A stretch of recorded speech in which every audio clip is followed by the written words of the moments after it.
Hello everybody, Ricky Tang here.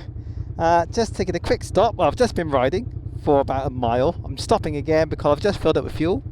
So I've got to turn the petrol tap back to on from reserve. And I've reset my trip meter. So I know I can get about 110 miles out of the tank before I go back to reserve again. But not if the fuel evaporates in the tank. I had a little bit of trouble just now. Well, I went to start the bike, it wouldn't start because it had hardly any petrol in. It's been about, I don't know, 2 months since I've ridden this bike maybe. It's been very hot, there's been hot spells, it's been stuck in the shed. So I think the fuel's just evaporated off. So I had to just put some spare fuel in to get it started. The other thing, let's have a look at the bike. Now the other thing I had some trouble with is I went to take the disc lock off the bike earlier, and the mud guard was loose, very loose. I was like, hey, how's that happen? Turned out that 3 of the 4 mud guard bolts are gone, 3 of the 4 spacers are gone, so I was just left with 1 loose bolt and 1 spacer. That was concerning. Unfortunately, what happened was when I took that bolt out and I'd look, I'd not put any thread lock on it. So that was a problem really. When I put the mud guard on, I didn't thread lock the bolts. I bought the spacers specially. So as a stopgap measure, I've actually cut up some brake hose to the same width of the spacers, used copious amounts of thread lock. It's all stuck in there now. But I have bought a stubby screwdriver just in case.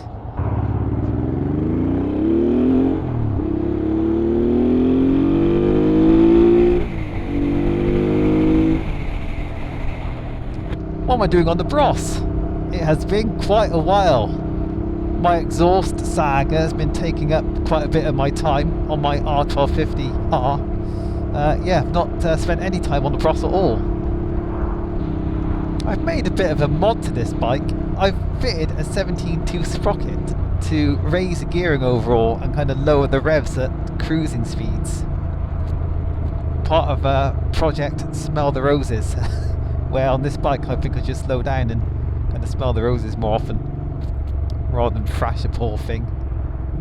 The only thing I've got to keep an eye on is a bigger sprocket, obviously, 17 tooth versus 16 tooth. Don't know if I said that at the beginning. And the tops of the teeth, the outside diameter of the sprocket runs very close to the gear change shaft.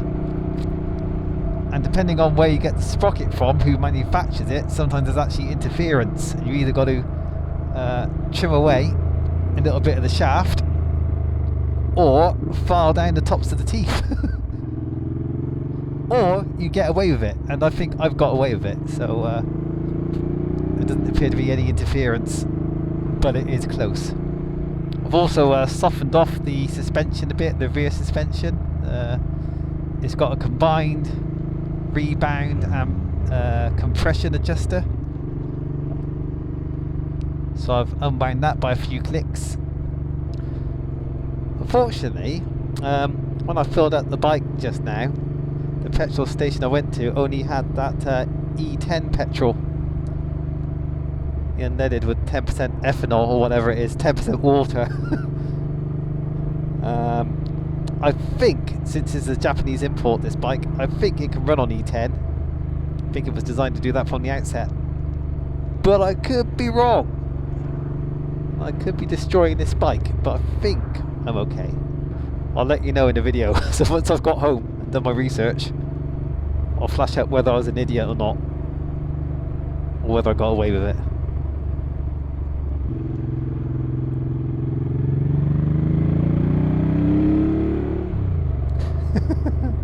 I've just noticed something with this bike. It's embarrassing, but I'm going to get it out there. I always thought the handling is a bit odd. It's not as if the wheels were, or not as if the wheels are out of line. It always felt a bit strange to lean it into corners and get round corners. And what I think I've just realised is that I've been keeping my arms locked and straight a lot of the time because it's clip-ons, very mild clip-ons, but for whatever reason when I'm just sitting riding normally, like right now, my arms are locked straight. And I think when I go around bends, the inside arm I've been keeping locked. I was just looking at a video the other day from Michael Neves from MCN, talking about common mistakes track day novices make, and one of them is kind of keeping their arms locked.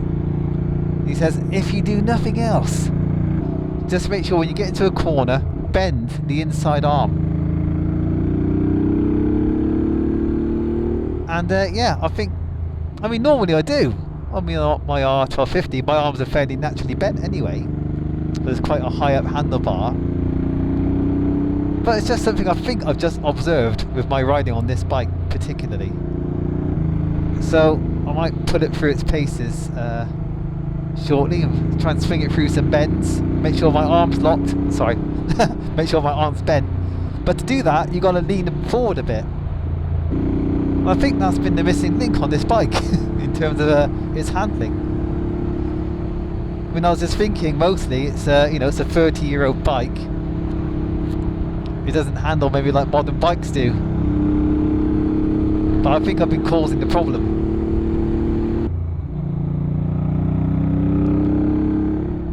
I think Michael's right. I think that's what's been happening. Yeah, I see it now. It's obvious now. My normal riding position is I want to be quite upright, and naturally then my arms are locked to make that happen. My arms are straight. To bend them a bit means putting yourself into a bit of a crouch, which I'm not a massive fan of.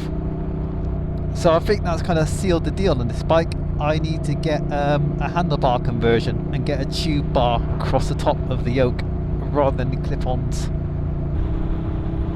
So, track day. The good news then, Donington in about 4 days time. It's a track day evening. Sorry, 4 days time at the recording of this video. I don't know whether this video will even be released in time for the track day. Anyway,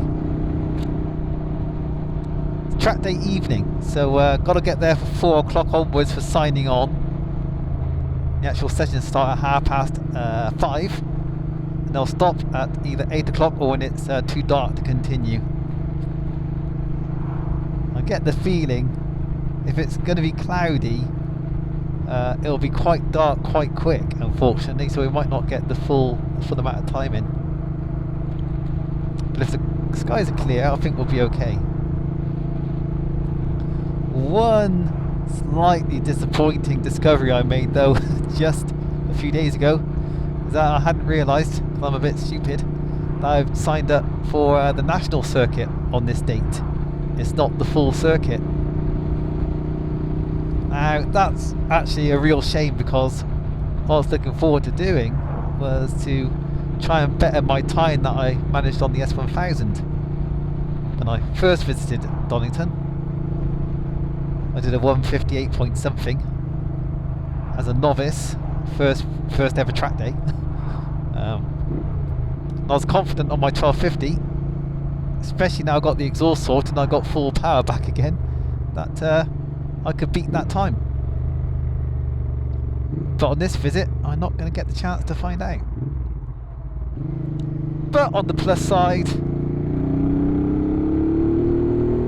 a shorter track means more laps, so hopefully get more laps done in a session.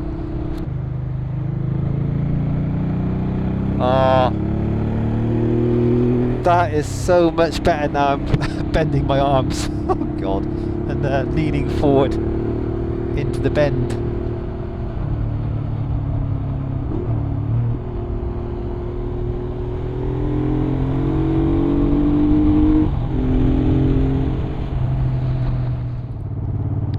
Well, I'm not far from home now, 2 or 3 miles. Been a nice little bimble today. 80 miles on my trip. So thanks for hanging out with me, and I'll see you guys in another video. Ta-da!